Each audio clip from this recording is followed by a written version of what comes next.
So I just got this TAC Force knife and I've been using it this past week, and I think it's a pretty sweet design.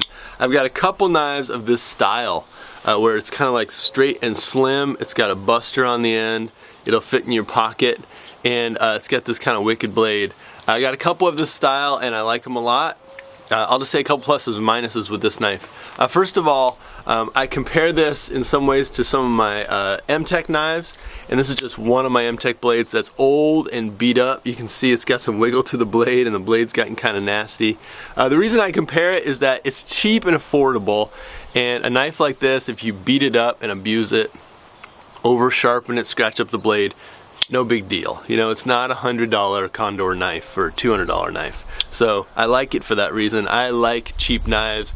It means I can keep extra ones in my truck, etc. A few negatives on the blade. It does have serrations here on this side, and while those are great to cut with, I find they're a pain to sharpen.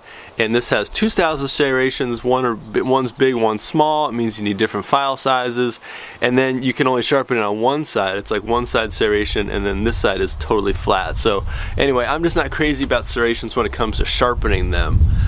If you do end up grinding them down a bit, it's just, you know, it's hard to get them sharp again. But the blade comes very sharp, and that's nice. Only other negative is that when you first get this knife, it can be hard to figure out which side to flip it with, since it has a nubby on either side. What you do is you just kind of feel for the clip, and when you feel the clip, you know to flip it. If you're on this side and you go to flip, obviously nothing's going to happen.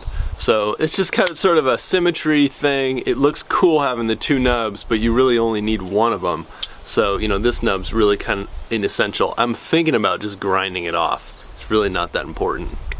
Otherwise, it's kind of cool. It does have a buster on this end, and this little slip cutter that you can use to cut line or zip ties. I find these guys are a little bit hard to cut with, but this one's not too bad. I did cut a zip tie with it earlier and it worked pretty well. So anyway, it's just like an overview of this knife.